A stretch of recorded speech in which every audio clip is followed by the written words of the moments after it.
tal amigos y amigas? Pues muy buenas tardes, bienvenidos en este día tan especial, Día del Amor y la Amistad, en donde, bueno, pues también trabajamos para ustedes, pues sobre todo en esta ocasión con una charla muy interesante, en la cual ya había habido algunos antecedentes, algunas dudas, y me refiero al tema de las pensiones. Pero hoy en lo particular vamos a estar analizando y comentando esta parte del incremento que se les da. Y pues para ello tenemos a dos grandes invitados, a la licenciada Yamile Moncada, quien ustedes ya la conocen, ya lo ubican, y pues también aquí a un invitado también especial, el licenciado Víctor Moncada.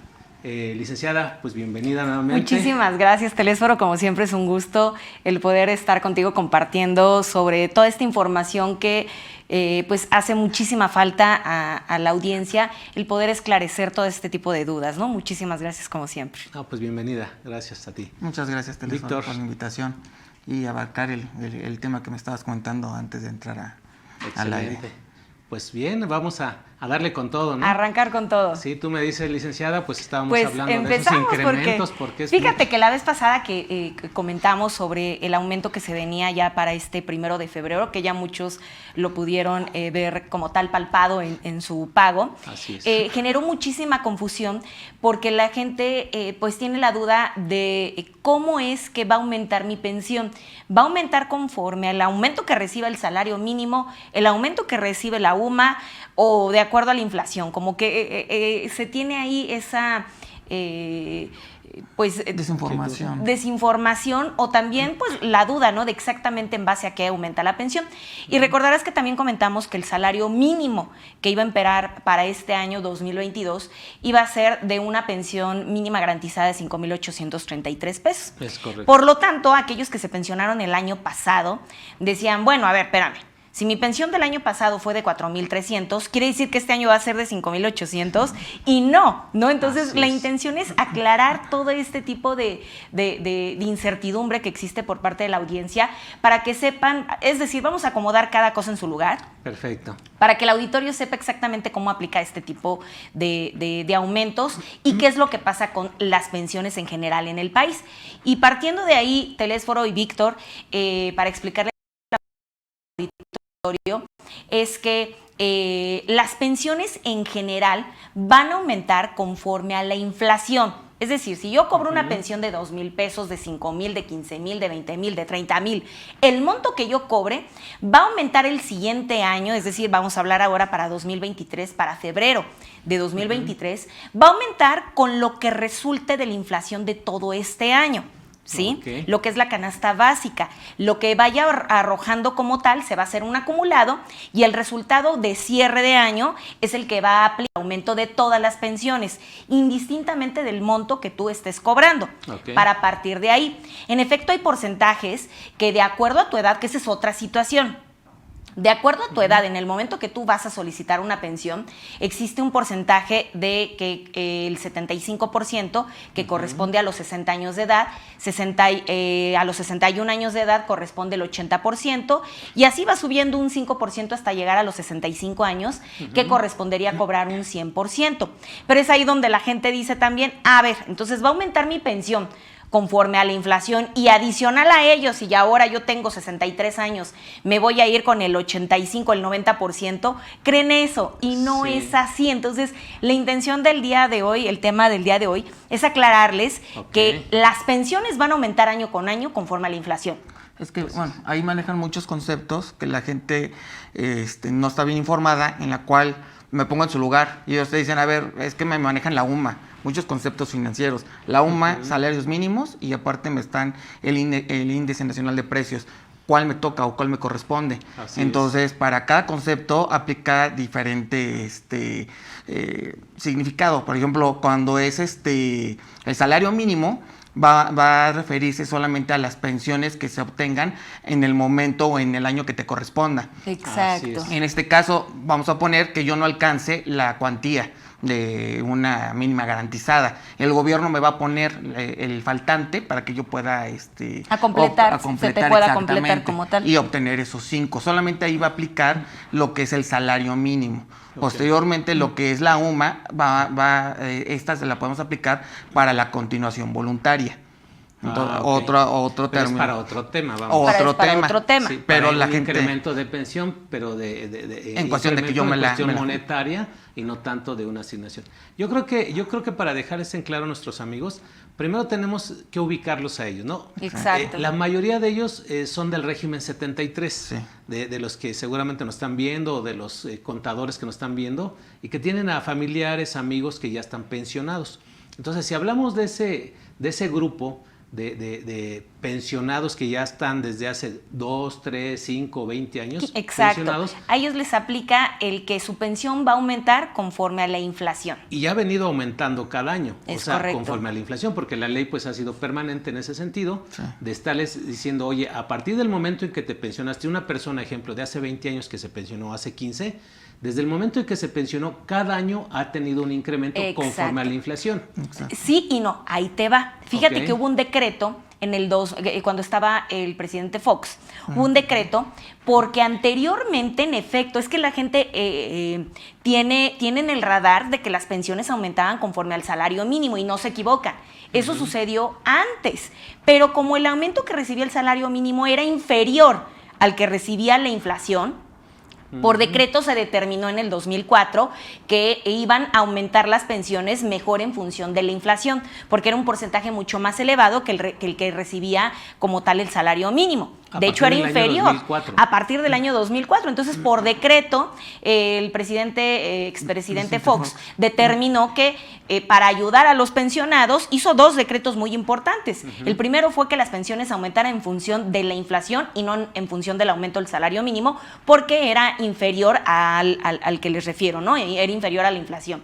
Por lo tanto, decía, el poder adquisitivo de los pensionados se va a ver mermado porque va aumentando la inflación y es mejor que aumenten las pensiones conforme a la inflación para que vayan de alguna manera de la mano y no con un porcentaje inferior que definitivamente no va a permitir que pues este recurso permita que salgan adelante con sus gastos del día al día, ¿no? En cuestión de economía. Por eso es que se hace este decreto y adicional a ello, el segundo decreto que determina también el expresidente Fox era el aumento del 11% a las pensiones mínimas. Así es. Entonces, esto fue para tratar de ayudar porque el salario mínimo, el aumento nomás no era suficiente para que las pensiones tuvieran un aumento significativo que permitiera subsanar el día al día, ¿no? Es por ello que la gente dice, oye, a ver, si hoy por hoy el aumento que ha recibido el salario mínimo, estamos hablando que el aumento del año pasado con respecto a este fue de 20 puntos porcentuales Así aproximadamente, la gente dice, oye, en base a ese aumento que está recibiendo el salario mínimo, es que debería de haber aumentado mi pensión y no en función de la UMA, que es ahí donde están perdidos porque saben, tienen por ahí la noción, la idea de que anteriormente así se pagaban las pensiones y es correcto, sí se pagaban las pensiones en función del aumento del salario mínimo, pero como era inferior, se tuvo que adecuar al salario, más que nada el salario mínimo se tuvo que adecuar a la inflación. También, sí. Que era mucho más alta que como tal el aumento que recibía un salario mínimo. Por ello es que existe esta duda de las pensiones, como bien lo refiere Víctor, de que existe esta laguna de, oye, pues en base a qué aumenta mi pensión. Entonces, para esclarecer a toda la audiencia, en efecto, anteriormente se pagaban las pensiones en función del aumento que recibía el salario mínimo, pero esto desapareció en el 2004. Okay. Y a partir del 2004, la fecha, es que se aplica que el aumento de cada año que reciben las pensiones es en función de la inflación y esto aplica a partir del mes de febrero. Y el resultado, que el porcentaje que va a aplicar para el mes de febrero, es el resultado de lo que arroje el INEGI de los aumentos de la canasta básica, ¿no? Okay. Del año inmediato anterior, ¿no? En este caso, para 2023 será lo que arroje 2022. Sí. Y es así como van a aumentar las pensiones. Ahora, ¿cómo se constituye tu pensión? Es otra historia, que es justamente lo que vamos a explicar el día de hoy, para que se sepa que los porcentajes que integran tu pensión son otra historia y son en base a tu edad, que no tienen nada que ver con el aumento que anualmente va a recibir tu pensión. Para que a todos les quede claro, todas las pensiones, indistintamente, sea de riesgos de trabajo, de invalidez, de lo que sea, independientemente también del monto que reciban, el aumento que van a recibir va a ser en el mes de febrero y va a ser en función de lo que arroje la inflación. Ok, en este año la mayoría de los pensionados que ya están, que estuvieron en el año 2021-2020, la inflación fue del 7.33%. Exacto. Ese incremento es el que van a recibir. Bueno, que ya recibieron como tal este 1 de febrero. El 1 de febrero. Es sí, correcto. para que tengan una idea, digo que a lo que estaban recibiendo en noviembre, en octubre, Claro. y todo eso, que le aumenten arribita del 7%. El 7.36. Eso es lo que van a recibir de Es los que correcto. ya están pensionados. De los que ya se encuentran pensionados es lo que van a recibir. Que eso es totalmente distinto a que cada año el IMSS maneja topes para poderte dar de alta. Con el salario máximo, tú podrás ganar 200,000, pero yo instituto no te puedo registrar con ese salario y yo tengo unas bases, yo tengo un tope máximo, que es en base a 25 UMAS. Así ¿Sí? es. Para aclarar eso, como primer punto. Y segundo punto es que las pensiones mínimas garantizadas que corresponden a Ley 73, aclaro, a Ley 73, que es lo que justamente mencionaba Víctor, el Estado como tal dice, a ver, si por tus condiciones no, tu salario es bajito y no alcanzas por lo menos una mínima garantizada y no se generan las condiciones propicias, pero sí tienes la edad y sí tienes las semanas que requiero, hablando de aquellos que pertenecen a Ley 73, te voy a otorgar yo, Estado, una pensión mínima garantizada, que es con lo mínimo con lo que te puedes ir y que es igual a un salario mínimo, pero del año en el que te corresponda pensionarte. Es decir, el año pasado hubo un salario mínimo distinto al que hoy opera. El año que viene para 2023 será otro el salario mínimo que nos rija. ¿Me explico? Entonces, sí. A los que les corresponda pensionarse para este 2022 por primera vez, van a obtener la pensión mínima garantizada, que es igual a un salario mínimo, aumentándole el 11% por decreto de Fox. ¿Sí? Perfecto, Que nos sí. da un resultado de 5,833 pesos. Pero esto no quiere decir que los que se me pensionaron el año pasado con el salario mínimo que imperó el año pasado vayan a cobrar ahora para este 2022 la pensión mínima Ya no les garantizada que aplica. está. No. Ya no Tu les pensión aplica. solamente va a aumentar en función de la inflación, nada más. Así Cada es. año va a irse ajustando una pensión mínima garantizada y que aplicará para que a quien le corresponda pensionarse en ese momento. Más no quiere decir que la pensión del año pasado se va a ajustar, la pensión mínima del año pasado se vaya a ajustar con la pensión mínima garantizada de este año. Un ejemplo, ahorita que dices que son 5,800, pongamos que la inflación sea de 7%, entonces va a ir en acorde a ese 7%. Si es que resultara la inflación en un 7%. Sí, pero poniendo como ejemplo, como base el que acaba de pasar, Sí, el 7%. pero fue algo histórico, este 7% de inflación. Llevábamos Sí. más de 2 décadas de que no se diera este efecto de un 7%. Normalmente la inflación Es de oscila entre el 3 y el 4%, ya cuando mucho el 4%. Entonces normalmente es entre un 3 y un 4%. Y es como han aumentado las pensiones. Por lo tanto, no quisiera yo generar expectativas falsas, pero para poner un ejemplo, podría ser que para el siguiente año, para 2023, la inflación resultara en un 4%. Bueno, entonces tu pensión mínima garantizada de 2022 hay que aumentarle ese 4% ficticio Siempre que y cuando estamos ya ahorita. estés pensionado. Siempre y cuando estés Definitivamente. pensionado, ¿no? Y los que se pensionaron el año pasado con una pensión mínima garantizada, esa pensión mínima garantizada solamente va a aumentar conforme a la inflación. No se va a ajustar con la pensión mínima garantizada de 2022 ni la de 2023, que es ahí donde Están todas las personas confusiones. que la verdad desconocen de seguridad social, les venden esta idea y por ahí hay un personaje que ha mencionado este tipo de cosas, que también pues maneja redes sociales y está desvirtuando la información de tal suerte que me ha confundido a la gente e inclusive habló de que les iban a pagar retroactivo. No se paga Increíble, retroactivo, sí, claro. porque el ciclo del aumento de tu pensión conforme a la inflación dura 12 meses. Cada 12 meses se te va ajustando. Y este beneficio dura 12 meses, así es que no hay como tal retroactivo. Entonces, nada más para aclarar, porque sí hay personas que creen ser expertos en seguridad social y no lo son. Es que aquí Y- las personas creían que el retroactivo va, y yo lo pensaría así, pues no me pagaron en el mes de enero y el aumento, y entonces me tendría que tocar enero más febrero. No, porque te toca de febrero a febrero, que son los 12 meses. Pero es lo que las personas Pero es lo creen. que las personas creen. Hay muchas cuestiones técnicas, vamos a llamarlas así, que no las comentan incluso en las redes sociales, porque con todo respeto no son expertos. O sea, Sí, de entrada. La verdad es que tienes, número uno, que tener bien estudiadas las leyes, sus reglamentos. Hoy me hacían una consulta, me decían, oiga, licenciado, ¿y usted nada más maneja modalidad 40 para poder pensionar a una persona? Le dije, no, mira, hay diferentes opciones e Es correcto. incluso yo tomo en cuenta hasta la calidad de vida. sí, enfermedades preexistentes, para tomar una decisión de cuándo te conviene pensionarte, ¿no? Entonces, sí, ejemplo, han puesto el número incluso del monto de la pensión y yo me quedo calladito porque dije, está casi aproximado. Cuando decimos que es un salario mínimo multiplicado por 30.4 para recibir la pensión mínima garantizada, y les dije, no, el Seguro Social tiene añísimos haciendo un procedimiento que es el salario mínimo hoy, que de 172.86 creo que es el monto, lo multiplica por 365, lo divide entre 12 meses y le da el aumento del 1.11%. Y eso te da la cantidad, digo yo, cotejándolo contra las resoluciones, porque hasta el centavo me cuadra, ¿no? Claro. Haciendo esta operación matemática. Y en muchos casos ahí yo veo que ponen cantidades estimadas o que más o menos dicen salario mínimo por 30.4. ¿De dónde sacaron el 30.4? No lo sé, no existe. Incluso yo les digo, en las diferentes leyes que hay en México, nada más hay 2 artículos en donde se utiliza el 30.4, que es cuando se utiliza para calcular el subsidio para el empleo de manera semanal o quincenal.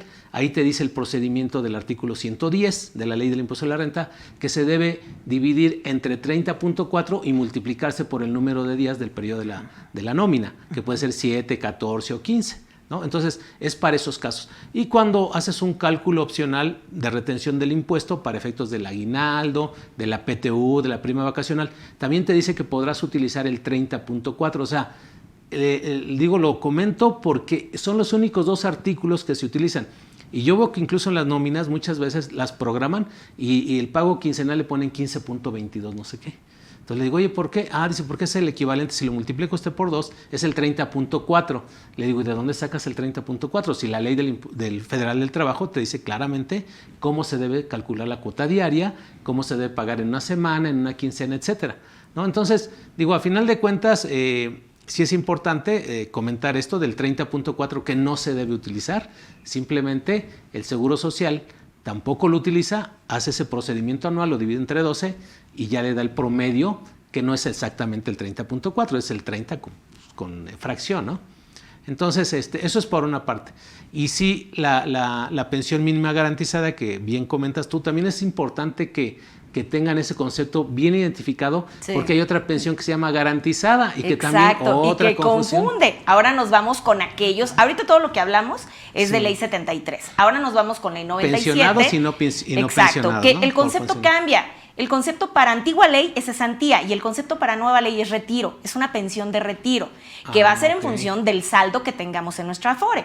Pero ahí es donde viene la situación, cuando tu saldo en la Afore es insuficiente y que no te alcanza, hay que recordar que más o menos para que tengan como una fórmula casera, tengan una pequeña noción, el saldo que está en tu Afore hay que dividirlo entre 12 meses, entre 20 años, que es el estimado de vida, un aprox, para que la gente pueda determinar, tener un algo. Evidentemente la fórmula real como tal está en la misma ley del Seguro Social y involucra muchos otros conceptos aritméticos. Sin embargo, si los ponemos a hacer ahorita este tipo de cálculos, pues no vamos a lograr aterrizar el concepto. Yo lo quiero hacer mucho más digerible para que se pueda entender la idea. Si tú divides 500,000 pesos entre 12 meses, entre 20 mensualidades, te va a dar 900 pesos. Evidentemente, con 900 pesos al mes no vas a alcanzar a vivir. Por lo tanto, como el recurso de tu Afore es insuficiente para contratar una renta vitalicia, para hacer todo este tipo de otras dinámicas que se tienen, hay 3 modalidades, por así decirlo, dentro de la nueva ley para poderse retirar. Como tu recurso de la Afore es insuficiente, existe el artículo 170 de la Ley del Seguro Social y que este artículo fue como tal publicado a partir del 1 de enero de 2021, donde ya habla de una pensión garantizada que es con lo menos con lo que aquellos que pertenecemos a cuentas individuales nos podemos ir cuando el saldo de nuestra Afore es insuficiente. Y el monto que viene en esta tabla, Víctor Telésforo, es en base a una coordenada, ¿no? De acuerdo al monto de semanas cotizadas que yo tenga, de acuerdo a las sumas que yo tenga registradas con mi patrón y a la edad. Ya son distintos los factores que se van a tomar.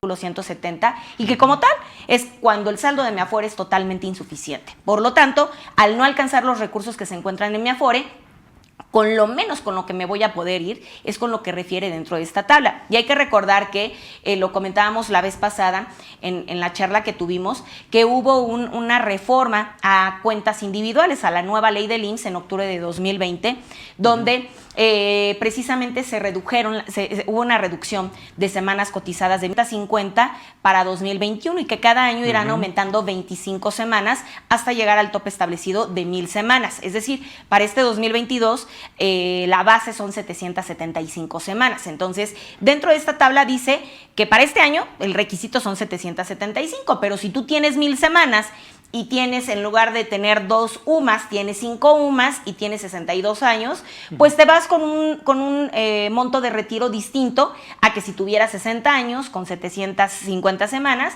y con un salario mínimo, ¿me explico? O con 2 UMAS. Cambia el monto de retiro en este artículo. Por ello es muy importante diferenciar a aquellos que son de antigua ley, siempre les va a corresponder una pensión mínima garantizada que es igual a un salario mínimo y que este se va a ajustar cada año en función de la inflación. La pensión, ¿sí? Y para aquellos que pertenecemos a cuentas individuales, nos va a aplicar el artículo 170 siempre y cuando el monto de nuestra Afore sea insuficiente y que de igual manera este monto se irá ajustando conforme a la inflación, ¿sí? Pero no es que cada año que va aumentando el salario mínimo a mí me va a aumentar la pensión mínima, no. Eso para aclararlo de tajo y que quien lo esté diciendo es totalmente falso, Telesforo. Pues algo injusto, ¿no, Vic? Sí. Porque mira, una persona que cotizó en ley del 73 500 semanas con un salario mínimo, le van a dar 5,833 pesos. Al día de hoy, sí. Sí, al día de hoy. Y una persona que nada más porque cambió de la ley, entre comillas, cambió la ley en ese régimen, porque la verdad la ley sigue siendo la misma, los artículos siguen siendo lo mismo.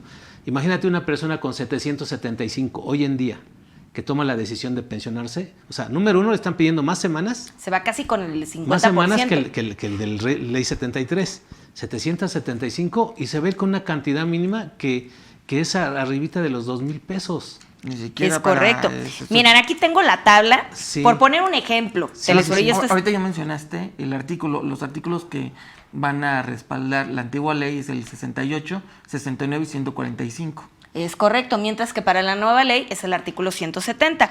Y Así para es. poner más o menos un ejemplo, alguien que esté ganando hoy entre 3 UMAS y 3.99 UMAS, que tenga 62 años de edad, con 750 semanas se va con una pensión de 4,315. Sí, pero el menor, El que menor. tiene menos, el de 1 a 3. 3,500 con 60 espérame tantito. Sí, el que tiene Aquí está, con 60 años, 2,622. O sea, imagínate, 2,622 contra 5,000. Digo, yo la verdad es que sería cuestión también, no quiero hacer ruido, pero es algo inequitativo, ¿no? En un beneficio que tienes. Una desigualdad, Una ¿no? desigualdad. Sí, porque ya no tienes el poder adquisitivo. Exacto. O Así sea, como es. que de qué privilegio cotizaste gozan los más. de la antigua ley con respecto a nosotros que somos nueva Sí. ley, porque ellos se van con una pensión de 5,800 y alguien, fíjate, 2 escenarios al mismo tiempo que se estarían presentando para este año. Alguien que pertenezca a la ley 73, que cumpla este año los 60 años de edad y que haya logrado cuando menos las primeras 500 semanas de 500, cotización, mucho menos, se va con pues. 5,800, menos semanas, 5,800 pesos. Y alguien que tenga 775 semanas, más semanas, estamos hablando de 250 semanas más, y que tenga 60 años de edad, pero que pertenezca a cuentas individuales, se estaría pensionando con 2,622 pesos. Así es. En años, trabajé 5 años más que el de la ley Visto del desde 73. esa lógica, sí, claro. Y me están dando Hay una equidad. menos de la mitad de lo que se está llevando el que está conforme a la ley del Sí, 73. totalmente. Sí, que aquí obviamente se está... Tiene que ver un poquito, Vic, con la administración de los recursos. Exacto. ¿Verdad? Porque se supone que el Instituto Mexicano del Seguro Social tenía los recursos con las inversiones adecuadas y acá simplemente están en portafolios de inversión con las Afores, en donde dicen, bueno, pues yo te voy a pagar porque quien paga este tipo de pensión, bueno, es que aquí la paga el gobierno federal. La paga el gobierno También es bien federal. importante, Sí. la pensión garantizada. Cambia la ¿no? estructura, cambia la dinámica, también Pero te al la final de puede- cuentas, quien estaba administrando los recursos es la Afore, porque Es el gobierno correcto. federal le dice, oye, préstame los recursos, déjame ver y yo le pongo la diferencia si es que le falta. Sí. ¿No? Bien, pues Sí, no es equitativo. No, sí hay ahí desigualdad. Por ello es que hay que aclarar los dos distintos escenarios que hay para los de la antigua ley y para los de la nueva ley. Y adicional a ello, los porcentajes que como tal integran una pensión, para que no lo confundan, que porque para este año, el año pasado yo tenía 60 años, soy de la antigua ley, y este año ya tengo 61 años, y muchos creen, me va a aumentar la pensión, en lugar de tener el 75%, voy a tener el 80%, y no. Esto hay que aclararlo porque es otra de las dudas muy reiterativas, Telésforo, que se estuvieron recibiendo con respecto a la charla que tuvimos. Que se te adjudica. Exacto. Es en función, este porcentaje de la edad es otro, son conceptos de cómo va a ser integrado, porcentajes de cómo va a ser integrada la pensión. Más no quiere decir que se va a actualizar tu pensión porque el año que viene ya tienes 64, 65 años. Esto es falso. Te vas con el porcentaje de la edad en la que solicitas la pensión, y ese porcentaje va a quedar fijo toda tu vida. Si yo solicité la pensión a los 64 años, me voy a ir con el 95% siempre y cuando haya estado activa. Y ese 95% va a quedar fijo siempre. Lo único que va a aumentar mi pensión es en función de la inflación, y que esto se verá reflejado como tal en el mes de febrero de cada año. Pero no porque ya tenga 65 años me van a ajustar al 100%, claro. Para nada. No, a veces no es lo mejor irte hasta los 65 años, cuando traes ciertas condiciones sobre todo en tus semanas cotizadas, ¿no? Claro. Es el análisis que decías que tú tomas en cuenta, el estudio de vida que tiene la persona, y tomar las decisiones que van a corresponder a la forma que tiene y necesidades. Claro, hay varias personas que yo les recomiendo que se pensionen a los 60, ya cuando empezaron a los 55 con la modalidad 40, por las semanas que tienen, que ya son bastantes, y eso, para que no dejen de ganar. Máximo me llevo un año más, hasta los 61 años, para ganarle un poquito más ahí en el incremento del porcentaje que dices, pero a veces, si ya me los llevo a los 62, 63, dejan de ganar también pensión. O sea, estás pagando por una parte de la modalidad 40, pero aparte estás dejando de ganar. Entonces yo sumo eso, y la verdad es que a veces no les conviene. Pero sí, un promedio a los 62 años de edad, cuando empezaste 5 años la modalidad 40, es lo excelente. Pero exacto, tiene es que la ver... medida perfecta, ¿no? Yo creo que lo más adecuado es 61 y medio, a lo más 62, para irte prácticamente con un 100%, porque tienes un 15% adicional por asignaciones familiares, entonces se compensa, pero esperarte hasta los 65 creyendo que te vas con el 65% es totalmente una falacia, gente mal asesorada que tiene 500 semanas y tiene ya los 65 años de edad y le dice, no, mira, éntrale a la modalidad 40 porque vas a ganar más. No. Y la verdad es que no es cierto. Por eso es realizar el examen que tú mencionas, adecuado a la medida del cliente que te está porque con 500 semanas andas por abajo de la pensión mínima garantizada, y todavía le pones modalidad 40 y apenas vas alcanzando al año y medio la pensión mínima garantizada. Dices, oye, pues no le inviertas, mejor llévatelo de una vez con 5,800 pesos. Exacto. ¿No? Bien, si me lo permiten, vamos a aquí atender algunas, porque así es, ya ves que apenas estamos hablando, ya vienen las preguntas. Si me ayudas, ya mío te ayudo. Dice Adrián Alba, buenas tardes, ¿cómo puedo comunicarme con los expositores para una asesoría en forma que conviene? Bueno, pues aquí tenemos los teléfonos en Cadefi, hablen con su ejecutivo, por favor, ahí en la cintilla hay un teléfono, y nos hacen favor de ahí a pasar la llamada, y pues para que les podamos atender, ¿no? Directamente, claro que sí, vía telefónica, o ya sea que vengan a las instalaciones. Bien, Carlos Jiménez, Carlos, buenas tardes, licenciado, Dios los bendiga a ustedes y a toda su familia, igualmente. Mi mamá tiene 427 semanas cotizadas, dejó de cotizar en 1996, va a cumplir 60 y quiere pensionarse. Entonces ella cuida a mi tía que tiene cáncer y da cursos de internet de manera independiente, pero no está de alta en el SAT.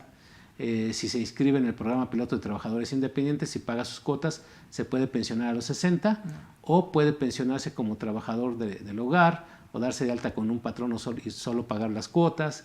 ¿Qué alternativas se tienen? Bueno, de entrada, Telésforo, es un hecho que no se va a poder pensionar si no junta la base mínima, que son 500 semanas. Es correcto. Partiendo de ahí. Segundo, es que en efecto se tiene que volver a reactivar, porque si dejó de cotizar desde 1996 ya no hay vigencia de derechos, ya perdió esta figura. Así es que sí, en efecto se tiene que reactivar. Y hoy por hoy hay muchas herramientas que permiten poderse reactivar. Lo más importante que hay que aclarar es que no se debe de aplicar la simulación. Es decir, que el amigo de la amiga te dé de alta para simular y que no exista como tal una relación obrero-patronal, una relación subordinada. Okay. Ya anteriormente era como que la praxis que se empleaba, sin embargo el IMSS se percató de esta situación y lo único es que si hoy no me puedes materializar esta relación con correos electrónicos, no con los pagos, los pagos ya no son ni siquiera el requerimiento. Eso es la prueba plena, O vamos. sea, exacto. Se requiere como tal el que me des la materialidad de la relación. Tú dices que eras vigilante, demuéstrame que vigilabas. Has de tener WhatsApps, has de tener correos electrónicos, alguna foto te debes de haber tomado. ¿Sí me explico? O sea, debes de entregar elementos probatorios que puedan justificar tu actividad como primer punto. Entonces, si vas a aplicar la primera, que es régimen obligatorio, que sea de manera formal, donde tú no le estés pagando a nadie para que te den de alta, partiendo de ahí. Y con esa sí podría pensionarse a los 60 años. Con esa sí podrías pensionarte a los 60 años. Existe otra modalidad, que es la modalidad de trabajador independiente del ámbito urbano. Esta modalidad, Telesforo, tiene una particularidad que solamente te permite pensionarte después de los 65 años de edad. Entonces hay que evaluar esto porque si tiene ya 60 años, pues no le aplicaría como tal esta figura, ¿no? Por ello debería de analizar. Otra es que para que aplique también la figura de trabajadora doméstica, el IMSS tiene 3 puntos muy importantes. Existe la trabajadora doméstica que es de entrada por salida y existe la trabajadora doméstica que es de planta. Cualquiera de las dos sí hay una gran diferencia porque la que es de planta quiere decir que vive en el domicilio y quiere decir que sí trabaja completo el mes. Okay. La trabajadora que es de entrada por salida quiere decir que hoy está contigo un día o 4 veces al mes, ¿me explico? Entonces no es un trabajo continuo. Podrías emplear esta figura solo si cumples con los supuestos que señala como tal el IMSS, que también hay que aclarar que esta figura como tal aún no está debidamente o jurídicamente como tal encuadrada, ¿no? Porque hay todavía mucha apertura donde la misma plataforma del IMSS te indica que puedes negociar con el patrón, ¿no? Oye, si le quiero dar vacaciones, es algo que lo tienen que platicar. O sea, todavía el IMSS te dice, no te obliga como tal, esta figura no está encuadrada dentro de la Ley Federal del Trabajo, que están en vías de hacerlo, pero como tal no está en el radar aún. Por lo tanto, la misma plataforma del IMSS te dice que lo puedes negociar con tu patrón y viceversa, ¿no? El tener periodos de descanso, porque solamente es un trabajo momentáneo. Cambia la figura cuando ya es de entrada, de planta, ¿no? Entonces, en este caso nos refieren que si podrían emplear esa figura, pues si cumples con el hecho de, debe de haber 3 actividades preponderantes. La primera es que te dediques al cuidado de la vivienda. La segunda es que puedas cuidar a algún familiar. Y lo tercero, la elaboración de los alimentos. Entonces, si cumples con alguna de estas 3 dinámicas, sí podrías aplicar la figura de trabajadora del hogar. Ya no se emplea el término doméstico porque se considera un término que, pues, de alguna manera lacera a las personas. Se debe de emplear el término trabajadora del hogar. Entonces, sí podría aplicar. Solamente con el régimen obligatorio es a los 60. Las demás alternativas serían a los 65 años. La de trabajadora doméstica sí es a los 60 años de edad también. Y el trabajador, lo que es la modalidad 44, que es trabajador independiente del ámbito urbano, es hasta los 65 años de edad. Ok, sí, perdón, nada más la corrección, la palabra de trabajador doméstico pues ya la quitaron, ya es trabajador del hogar. Y bien lo que dices, Yami, sí, lo que no se recomienda mucho es que simulen, ¿no? Sí. Mira, en una operación normal, digamos, nosotros tuvimos una experiencia, yo en lo particular, en donde en mi empresa, de una manera para ayudar a las personas adultas, era decirles, oye, ¿quieres cotizar un año? ¿Quieres trabajar? Bueno, pues aquí te damos este empleo en donde tendrás que ir, digo, pensando bien, los veíamos en sus condiciones de que todavía podían trabajar en ese momento, a los 60 años, a los 59, que también se nos dio bastante. ¿Qué hacíamos? Oye, pues ayúdanos para que vayas a entregar volantes en ese entonces de la capacitación, ¿no? Entonces se paraban ahí, no sé si los llegaron a ver afuera del Instituto Mexicano del Seguro Social o del SAT, y esas personas las teníamos contratadas para poderles ayudar en una relación laboral formal en donde teníamos su expediente laboral, ¿sí? Desde su solicitud de trabajo, porque no hay prohibición para contratarles, ¿no? Entonces se les fijaba un salario mínimo y decirle, oye, pues mira, el salario mínimo es para que 2 veces a la semana o 3 veces a la semana vayas al SAT o al Seguro Social que te quede más cerca a entregar los volantes. Y eso lo hacían durante un año. mandábamos a una persona para que les tomara foto, como bien lo dices, para que hubiera esa evidencia. Pero mira, había algo más que esa foto.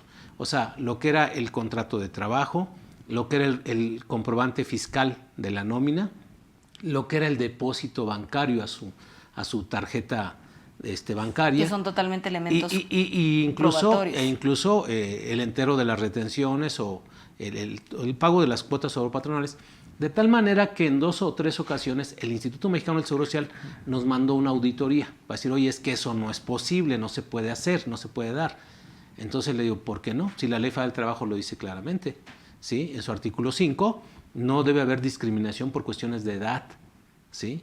O sea, aquí está, en la Constitución también lo dice. Entonces, de esa manera, el Consejo Consultivo dijo, está bien, prueba lo demás. Pues aquí están los comprobantes bancarios, todo. Pasó la prueba. ¿Por qué? Porque además estaba materializado, existían los volantes, exacto, las personas sabían de lo que estaban haciendo, ¿no? Los llevaban sus familiares, no sé cómo le hacían, los llevaban sus familiares, nosotros les entregamos los volantes y ellos se encargaban de distribuirlos, ¿no? Entonces, digo, estoy dando esta idea porque para ¿cómo se llama? Carlos Jiménez, bueno, pues también hay maneras de hacer la relación. Entrar en un régimen obligatorio. ¿Yo puedo contratar a mi papá o a mi mamá hoy en día? Sí. Y más por la situación que estamos viviendo. Un ejemplo. Oye, mamá, fíjate que pues yo tengo la necesidad de ir a trabajar. Vamos a pensar que soy soltero. Yo necesito que tú me apoyes aquí en la casa, pues ayudándome en algún quehacer. Digo, también hay que ver las condiciones de la mamá, ¿no? Si ella está fuerte y puede hacerlo y tiene los 50, o es más, 50 años, 55, 60, y tú ves que tiene las condiciones para ganarse, porque además las utilizamos. Oye, ma, se me antojó un molito. Pues vamos, hazme comida cada 8 días y te voy a contratar por ese servicio, ¿no? Me haces un postrecito y todo. Entonces te contrato como trabajador del hogar, ¿sí? Me haces esa tarea. Elaboración de alimentos, ¿verdad? claro. Y la verdad, vas a tener tu salario, digo, para ella va a ser bien importante el que la reactives, el que tenga un trabajo y que esté cotizando ante el instituto. Tú no te preocupes más, yo me encargo de pagarte tus cuotas obrero-patronales, ¿no? Me encargo de hacer todo el cumplimiento de las obligaciones, etcétera, para que algún día te puedas pensionar. O sea, ¿eso lo puede hacer un hijo para un papá o para una mamá? Claro que sí, ¿no? Entonces nada más es cuestión de imaginarse ahí y en qué se puede ocupar a ese papá o a esa mamá, ¿no? Claro. Digo, ya a lo mejor con un abuelito ya sería un poquito más difícil. Pero digo, la otra, si no se diera ese caso, ¿por qué? Pues no se dan las condiciones. Porque muchos me han preguntado a sus 60 años, 63, 64, oiga, licenciado, es que a esta edad ya no me contratan. Le digo, no, eso es lo que está pensando usted. Pero mire, hay muchas empresas de seguridad privada que los requieren nada más para estar ahí en la portería, ¿no? Uh-huh. Como vigilantes. Sí, claro. Y la verdad yo conozco mucha gente que tiene más de 60 años como vigilantes en empresas, en edificios. Sí. O sea, sí existe la fuente de trabajo, nada más es cuestión de que hable por teléfono, oiga, me da la oportunidad, que lo ubiquen en la zona más cercana, ¿no? Porque luego también se pasan en mandarlos de polo a polo y pues así, ¿no? Sí. Entonces sí hay la manera, para Carlos Jiménez sí están Jiménez. las opciones, ¿no? Sí. Y si no, pues que nos llame y también le asesoramos. Claro que para sí. darle esa alternativa. Bien. Tenemos otra. Jesús Alvarado Arias, buenas tardes a todos. Solicité recursos al equivalente a 64 semanas cotizadas. Estas semanas son irrecuperables. Bueno, da a entender de que solicitó un préstamo, sí, el equivalente a 64 semanas. ¿Qué tiene que hacer ahí? Yamile? Bueno, sí se puede reintegrar como tal el recurso económico que te hayan dado de tu Afore. Tienes que acudir a tu Afore a hacer la solicitud para reintegro de recurso por ayuda por desempleo, seguramente ha de haber sido, o alguna otra dinámica donde te descuentan evidentemente las semanas cotizadas. Uh-huh. Y al momento de hacer la solicitud, te indica directamente tu Afore, te busca para que reintegres evidentemente el recurso que se te entregó junto con los rendimientos que dejó de percibir como tal ese recurso. No creas que si te dieron, por poner un ejemplo. No son recargos. No son recargos, es más bien el rendimiento que dejó de percibir el recurso. Si te dieron 17,000, por poner una cantidad, un ejemplo, y te dicen, bueno, me tienes que reintegrar 18,000 pesos, te dan una clave interbancaria para que tú puedas hacer el depósito, transferencia. Y dices, oye, pues es que a mí solo me dieron 17. Sí, pero es el recurso que dejó de recibir incrementos. Entonces, como tal, tienes que reintegrarlo para que se recuperen esas semanas cotizadas, claro, y no hay problema. ¿Y vale la pena que lo regresen? Vale la pena, pero fíjate que hay una pequeña trampa que se llega a presentar, que es muy común y es fácil de resolverla. Ya una vez que tú haces el depósito a la cuenta del banco que te indiquen en tu Afore, haces la transferencia, debes de verificar como tal en tu estado de cuenta de Afore que el recurso se reintegre al concepto de cesantía en edad avanzada y vejez. Okay. Porque lo están reintegrando el concepto de aportaciones voluntarias. Entonces, eso no te va a servir de nada porque no se van a reintegrar tus semanas cotizadas. Es una trampa. Entonces, oye, Afore, a ver, te regresa la lana para que se vaya a cesantía, porque tú me entregaste este recurso del concepto de cesantía y en base a eso es que disminuyeron mis semanas cotizadas. Es decir, cesantía es exactamente igual al concepto de semanas cotizadas, es exactamente proporcional a mis semanas cotizadas. Por lo tanto, si yo te estoy reintegrando el recurso que me diste, debes de reintegrarlo al concepto de cesantía y no de aportaciones voluntarias, porque ahí no me va a significar nada de semanas cotizadas. Como si lo estuvieras aportando. Claro, entonces no tiene chiste, pero sí se han dado ya por ahí algunos casos, para ser exacto, bueno, de los que me han hecho saber, unos 5 casos en distintas Afores, donde, lo voy a regresar a aportaciones voluntarias. No, tiene que ir a cesantía. Es que no se sabe explicar las personas, digo, pobres, porque no conocen los términos que nosotros manejamos. Es correcto. Porque dicen, oiga, pues quiero regresar lo que pedí, o quiero regresar al Afore, o quiero depositar al Afore lo del préstamo. Pues póngale ahí y le hacen la solicitud y todo, depositan. Pero si él dijera, oiga, hice una solicitud de seguro por desempleo, el cual quiero reintegrarlo con sus rendimientos y quiero que me lo reflejen en las semanas cotizadas, o como bien dices tú, quiero que me lo pongan en cesantía en edad avanzada, y acudir al instituto para, oye, acabo de reintegrar hace 15 días, hace un mes, quiero verlo ya reflejado para que se vea el incremento. El detalle está también, ¿sabes qué, Telesforo, Víctor? Que el personal de las WEAPS no está debidamente, ¿de las unidades especializadas, lo que es la WEAP, no están debidamente asesorados o con la preparación correcta que anteriormente hacían las Afores. Yo recuerdo, y a Víctor le consta, que la preparación era directamente en una de las universidades más prestigiosas de este país, para no meter gol, y ahí era donde te daban el curso, para que verdaderamente le constara a la CONSAR que tenías el conocimiento pleno de la seguridad social. Y hoy por hoy, el personal que tienen todas las Afores, la mayoría, no tienen la preparación académica en materia de seguridad social. Entonces, lo contratan y van aprendiendo en el camino de las fallas que le van informando a la gente, y que ellos forman parte de esas fallas, de esa mala información o deformación de la información, y que pues a punta de estira, afloja y echando a perder se aprende, es como van sabiendo cómo se maneja la situación y perjudican a mucha derechohabiencia. Claro. ¿No? Entonces, ahora, en el caso de un joven que lleva ya 10 años aportando a sus Afores del nuevo régimen, 97, y solicita un préstamo por desempleo, digo, ahí da lo mismo que lo regrese o no lo regrese, porque no le va a afectar en su semana. La verdad, fíjate que sí y no.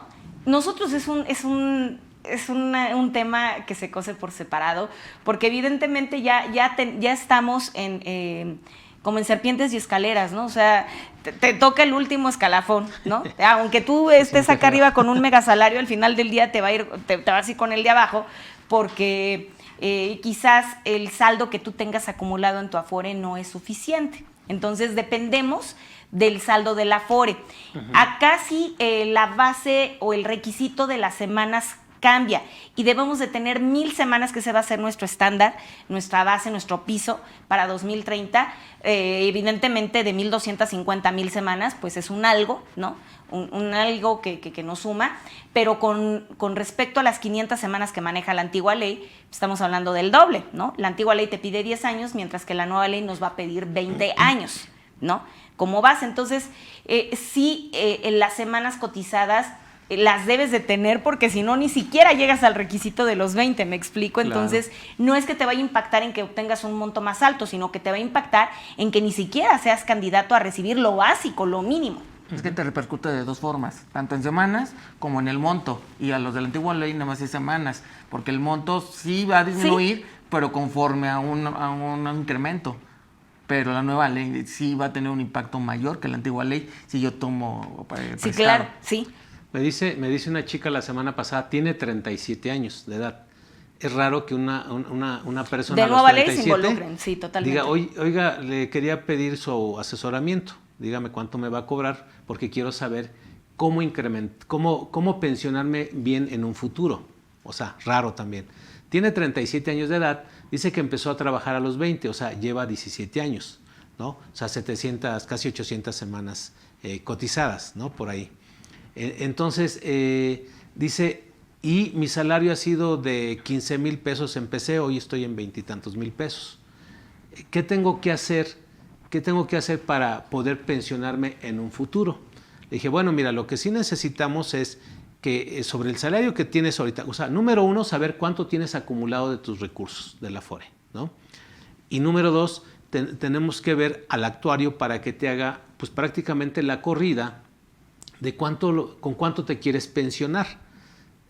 No sé si eso es correcto lo que se le está comentando. Que voy a exponer yo mi caso, sí, que yo me estoy preparando para poderme pensionar. Hay que recordar que la pensión de retiro... O sea, un buen ejemplo. Exacto, o sea, y yo lo estoy preparando, caso real, yo lo estoy preparando, yo pertenezco a cuentas individuales. Y hay que recordar que el único seguro que es administrado por la Afore es el de retiro. Es decir, si yo me espero a mis 60 años de edad, evidentemente me voy a pensionar por medio de la Afore, por medio de las 3 modalidades que maneja, al obtener una pensión de retiro. Sí, porque tú no tienes opción de la ley del 73. Sí, no, ahí te va. Okay. Todas las otras ramas de aseguramiento, estoy hablando de que existen 5 ramas distintas de aseguramiento por parte del IMSS: riesgos de trabajo, invalidez, cesantía, maternidad, enfermedades generales, ¿no? La única rama de aseguramiento que no administra el IMSS es la de retiro. Estamos hasta ahí, porque esa la administra la Afore, ¿no? Okay. Entonces, si yo llegara a tener una invalidez, yo ya Mile Moncada llegara a tener una invalidez, es decir, una enfermedad general, alguna enfermedad crónico-degenerativa con lo que yo ya llegara a contar, yo podría pensionarme por esta figura, ¿no? Cumpliendo evidentemente con los requisitos establecidos por ley. Por lo tanto, si yo me llegara a pensionar por una invalidez, quien me pagaría en vida la pensión sería el Instituto Mexicano del Seguro Social y no la Afore. Por lo tanto, el esquema que aplicaría el IMSS es bajo la metodología de la Ley 73, aunque en el momento que yo llegara a fallecer, evidentemente o indiscutiblemente, le tendría que pagar a mis beneficiarios por nueva ley. Pero mientras yo esté viva y lo que dure aquí, si yo tengo una pensión por invalidez, va a ser bajo el esquema de la Ley 73. Es decir, un monto muchísimo más alto, el 35% es 1000 veces más alto que lo que yo pudiera llegar a obtener por parte de la Afore. O sea, estamos hablando años luz de diferencia. Órale. Por lo tanto, yo ya tengo una enfermedad crónico-degenerativa y no tengo una, tengo varias. Tengo tiroides, tengo la presión alta y tengo artritis. Entonces, por lo tanto, ya tengo un algo en el radar. Y el instituto tiene conocimiento de estas enfermedades. Hoy por hoy están controladas. Pero para dentro de 13 años, que yo llegara a tener 53 años, pues evidentemente estoy haciendo mi proyección para poderme pensionar por una pensión de invalidez. Y me pensionaría conforme a la Ley 73, donde me tomarían mi salario promedio de las últimas 250 semanas en función de todo el número de semanas cotizadas que yo logre obtener, sobre un 35%. Pero evidentemente esto es muchísimo más alto para mí, que soy nueva ley, que pensionarme por el artículo 170. Ojo, no así aquellos que pertenecen a Ley 73 les conviene irse por una de invalidez. Cambia. Un trabajador de Ley 73 no le conviene pensionarse por una invalidez, claro que no. Porque se da el tiro de gracia solito, porque no es lo mismo un 35% a un 75% o más. ¿Sí me explico? Sí. Entonces, cambia la situación. Hay que saber qué perfil de trabajador es, saber su situación para hacer una estrategia. En mi caso, Víctor y yo estamos diseñando esto para que yo a mis 53 años me pueda estar pensionando por una invalidez y quien me pagaría sería directamente el IMSS. Así es. Quien tendría que pagar esta rama de aseguramiento es el Instituto Mexicano del Seguro Social. Por lo tanto, me voy con el antiguo esquema, es decir, la antigua metodología que aplican. Pero si yo me espero hasta mis 60 años de edad, evidentemente es cuando te toca, y cuando no, aunque te pongas, ¿va? Es algo similar. Si yo me espero a los 60 años, indiscutiblemente me voy a pensionar por retiro, pero yo no me quiero ir por retiro porque no me iría con un recurso que me permitiera tener una vida por lo menos con lo básico. Claro. Para que pueda alcanzarme, y yo más que soy especialista junto con Víctor, pues hemos diseñado el que yo me vaya por una invalidez, y como yo ya cuento con alguno de los requisitos, sí, que es tener alguna enfermedad crónico-degenerativa y que el instituto tenga conocimiento de la misma y que con cierta periodicidad el instituto me tenga en el radar de cómo estoy, es más que suficiente para que yo levante la mano en un momento determinado, que esa es una proyección. Sí, alternativas va a haber, ¿no? Yo también, por así, me acuerdo de cuando mi papá tenía en paz descanse, tenía sus 59 años, le decía, hijo, oye, ¿cómo le hago para pensionarme? Le digo, mire, vamos a hacer una cosa, yo soy profesionista, estoy dado de alta en el SAT, lo voy a contratar, y lo contraté como gestor. ¿Sí? Y él me apoyaba con toda la parte de los pagos de los impuestos, recibir correspondencia, etcétera. Y de esa manera entablé una relación. O sea, siempre digo, hay alternativas, ¿no?, que se pueden utilizar. Todos los casos son distintos, son de análisis, son de estudio. En el caso de esta chica que tiene los 37 años, le dije, bueno, necesitamos, o sea, ella está en posibilidad de ahorrar. E incluso yo le dije, ¿quieres ahorrar? Acá entre nos, déjame ver hasta cuánto quieres ahorrar, y a lo mejor te puedo decir, ¿sabes qué? Esta no es la mejor inversión. Están los bienes raíces. Exacto. ¿Sí? Entonces ahí dices, o sea, yo creo que hasta va a funcionar más. Le acabo con sus ilusiones de invertir. Sin embargo, le dije, vamos a hacer esas corridas y tú lo decides. O sea, acá vas a tener una pensión, ¿sí? Una pensión que puede ser de X monto. Acá vas a tener, si inviertes en bienes raíces, vas a tener una renta de un inmueble que va a estar rentando, te va a dar un equivalente a algo, ¿sí? Pero aparte vas a tener el valor del inmueble, en donde te conviene más invertir, ¿no? Digo, porque ella sí está interesada en invertir.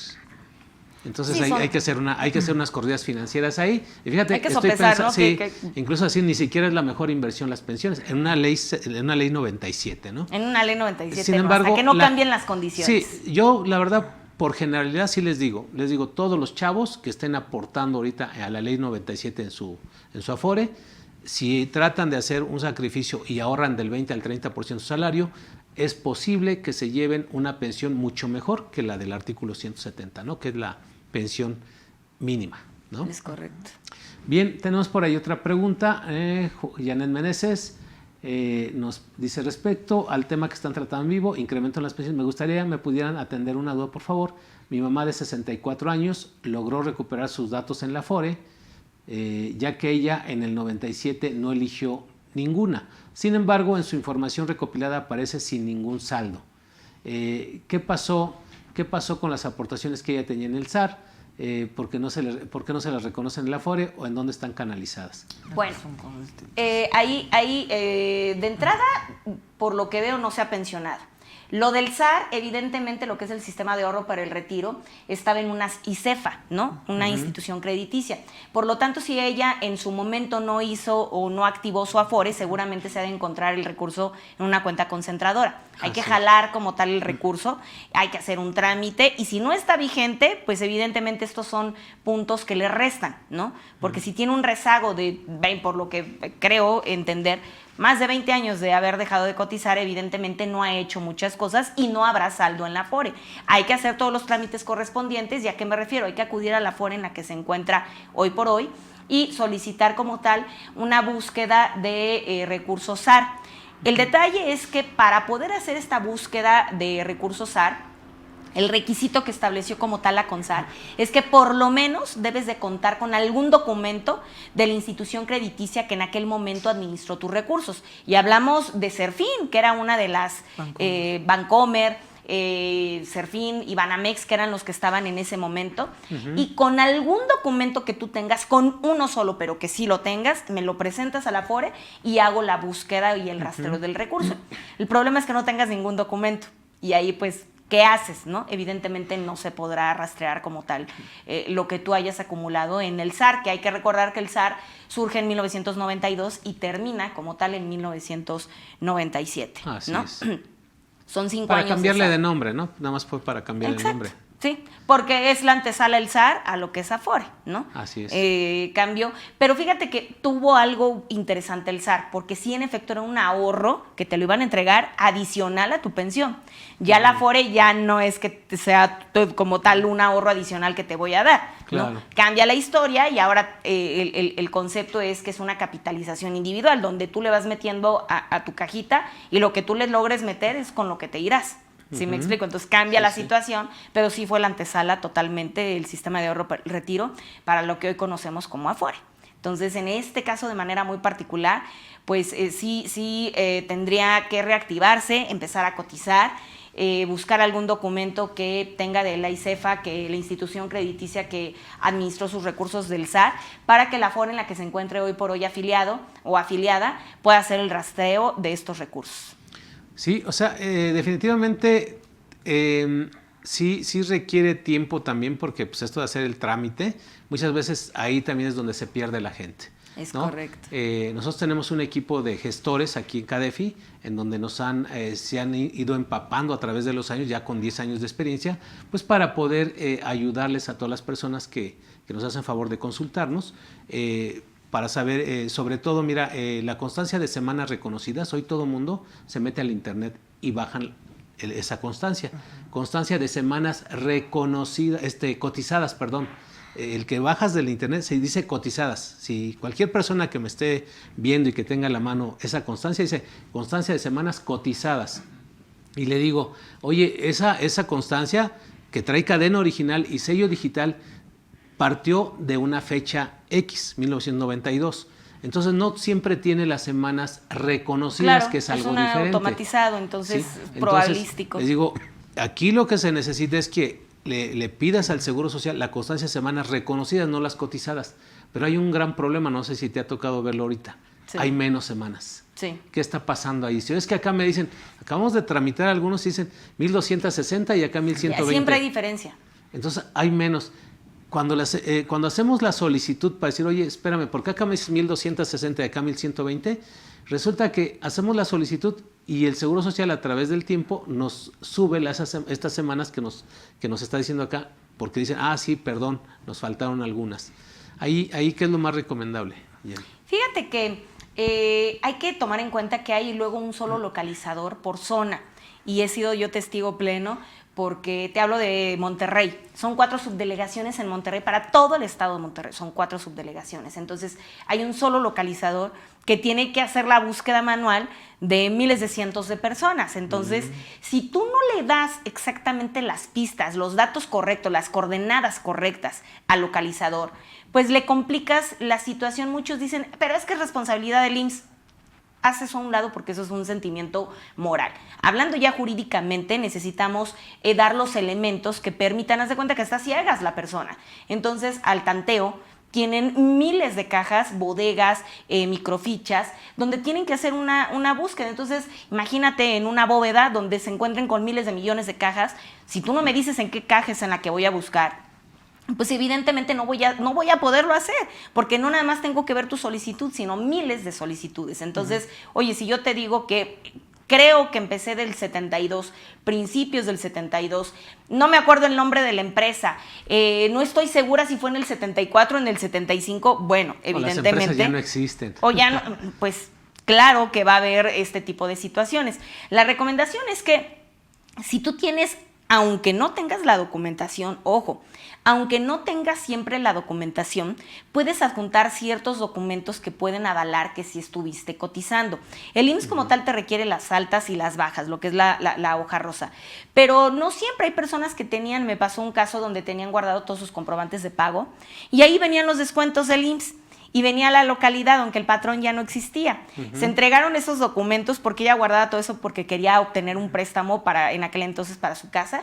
Y gracias a esos comprobantes es que se pudo justificar.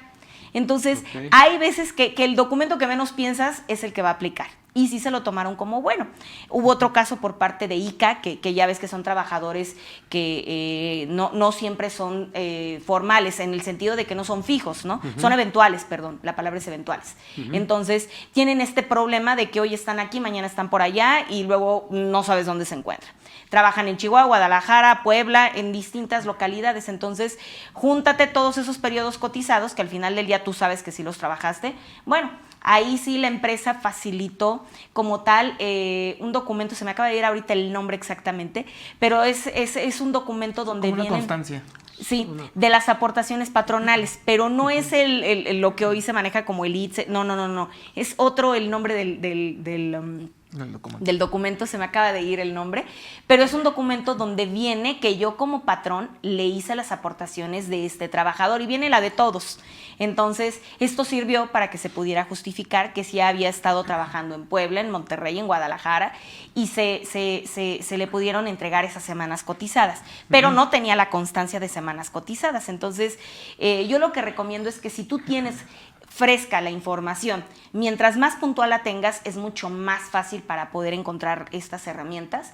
Sí, y que tengas documentos que puedan como tal respaldar, no precisamente las hojas rosas, pero sí algún documento del Infonavit, algún documento de tus comprobantes de pago, porque viene siempre el descuento que se hace por parte del IMSS. Todo eso sirve para poder justificar y poder encontrar las semanas cotizadas. Y como siempre lo he dicho, las semanas cotizadas son dinero. Claro. Es igual a dinero. Entonces, si te falta una semana, nunca hay que minimizar ni siquiera una semana, porque por una semana puedes brincar a un cuarto de cuantía, ¿no? O a lo mejor no te pensionas. O no te pensionas. ¿No? Sí hay una gran diferencia. Así es que una semana nunca hay que hacerle el fuchi ni el feo. Hay que estar al día con las semanas cotizadas. Y yo la recomendación es que fíjate que si estás en vísperas a la pensión, y te hablo que a partir de los 55 años, pues empieces a hacer tu búsqueda manual de semanas cotizadas, porque puede ser un trámite que puede llegar a dilatar, como si bien te puede ir 6 meses, como puede llegar a tardar hasta 2 años. Entonces, vete con tiempo, porque si crees que a los 60 vas a corregir esto en 2 minutos, es totalmente imposible, ¿no? Hay que hacerlo con tiempo, la búsqueda manual de semanas cotizadas. Sí, pues es un gran problema. Incluso hay gente que ha sacado su constancia de semanas cotizadas en el internet de hace 2 años y ya han entrado a la modalidad 40 y están cotizando y vuelven a hacer la solicitud y resulta que tienen como las mismas que les aparecieron hace 2 años. Un poquitito más que les aparecieron hace 2 años. Sí. Digo, entonces ahí hay que checar porque a lo mejor estabas cotizando con un número diferente. Es importante ahí que se acerquen a los expertos para que se les dé la orientación y de una u otra manera hacer un escrito ante el Instituto Mexicano del Seguro Social, pues para que nos aclare el Seguro Social, mostrando las 12, exhibiéndoles las 2 constancias de semanas reconocidas, cotizadas, ¿no? En donde, pues, oye, me dijiste que 1,220 y ahorita tengo 1,224 después de 2 años. ¿Qué pasó ahí? Para descartar homonimias o duplicidades. Sí, o puede ser la homonimia, ¿no? Que normalmente es muy común también que se llegue a dar eso. Es correcto. Bien, pues es como siempre, estamos ya sobre el tiempo. ¿Algún comentario adicional sobre este tema? Pues bueno, como resumen, es que las pensiones van a aumentar única y exclusivamente en función de la inflación. No es que el año que venga resulte el nuevo salario mínimo. Que ya están pensionados, ¿no? Los que ya están pensionados, les va a aplicar que en el mes de febrero aumente su pensión en función de lo que resulte de la inflación. Así de simple. Okay. Nada más es eso, y no te van a pagar retroactivo. El beneficio del aumento de la inflación dura 12 meses, entonces si te estoy pagando en febrero, este pago será hasta el siguiente mes de enero, es decir, del 1 de febrero hasta el 30 de enero, porque el siguiente 1 de febrero de 2023 aplicará el siguiente incremento. Así es. Y los que se vayan a pensionar en este año, que sí tomen en cuenta que si el cálculo les da en una cantidad mucho menor de un salario mínimo, les van a dar esa cantidad del salario mínimo. Esa diferencia, si perteneces a la antigua ley, te estarán otorgando una pensión mínima garantizada, que es igual a un salario mínimo, con el aumento del 11% también por parte de decreto de Fox, quedará en una pensión de 5,833 pesos para este 2022. Para el siguiente año habrá que saber qué es lo que arroja el MIR, que es el monto independiente de recuperación, que es un factor que se tiene para saber en cuánto va a quedar el salario mínimo para el siguiente año. Y como en este año el factor resultó en un 20% porcentual más alto que el año pasado, y esto es lo que sería la pensión mínima garantizada para el siguiente año para aquellos que pertenezcan a la antigua ley del IMSS. Mientras que los que somos nueva ley del IMSS, pues nos tendremos que sujetar a lo que refiere el artículo 170. ¿Y qué tanto juegan los beneficiarios en este tema de las pensiones?